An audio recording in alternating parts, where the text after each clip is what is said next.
ಕಾಂಗ್ರೆಸ್ನಲ್ಲಿ ಅಧಿಕಾರ ಹಂಚಿಕೆ ಸೂತ್ರದ ಕಂಪನ. ಸಿದ್ದರಾಮಯ್ಯ ಪೂರ್ಣಾವಧಿ ಮುಖ್ಯಮಂತ್ರಿ ಅಂತ ಎಂಬಿ ಪಾಟೀಲ್ ಪುನರುಚ್ಚಾರ. ಡಿಕೆ ಬ್ರದರ್ಸ್ ಆಕ್ರೋಶದ ಬೆನ್ನಲ್ಲೇ ಹೈಕಮಾಂಡ್ ಎಂಟ್ರಿ.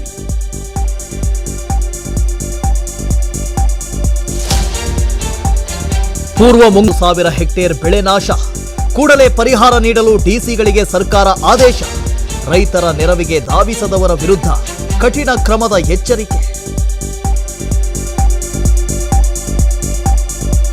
8 ವರ್ಷಗಳಲ್ಲಿ ಬೆಂಗಳೂರಿಗೆ 35,000 ಕೋಟಿ ರೂಪಾಯಿ ಅನುದಾನ.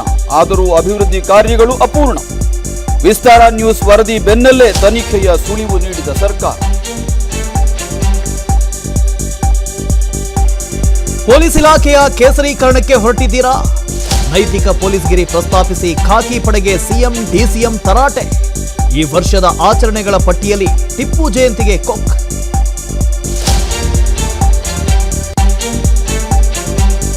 ವಿಧಾನಸಭೆ ಸ್ಪೀಕರ್ ಸ್ಥಾನಕ್ಕೆ ಯುಟಿ ಖಾದರ್ ಎಂಟ್ರಿ.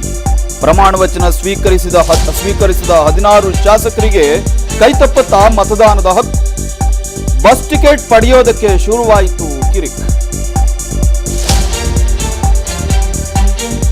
2022ನೇ ಸಾಲಿನ ಯುಪಿಎಸ್ಸಿ ಫಲಿತಾಂಶ ಪ್ರಕಟ. ದೆಹಲಿ ವಿವಿಯ ಇಶಿತಾ ಕಿಶೋರ್ ದೇಶಕ್ಕೆ ಟಾಪರ್. 55ನೇ ರ್ಯಾಂಕ್ ಪಡೆದ ಭಾವನಾ ರಾಜ್ಯಕ್ಕೆ ಪ್ರಥಮ.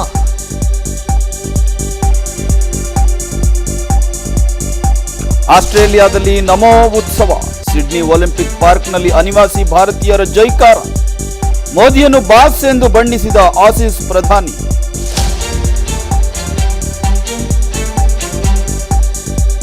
ಬಿಜೆಪಿಯೇತರ ಮೈತ್ರಿಕೂಟ ರಚನೆ ಮೊದಲೇ ಒಡಕು. ಕಾಂಗ್ರೆಸ್ ನಾಯಕತ್ವ ಕುರಿತು ವಿರೋಧ ಪಕ್ಷಗಳ ನಡುವೆ ಬಿರುಕು. ಟ್ರಕ್ ಚಾಲಕನ ಜತೆ ರಾಹುಲ್ ಗಾಂಧಿ ಮನ್ ಕಿ ಬಾತ್.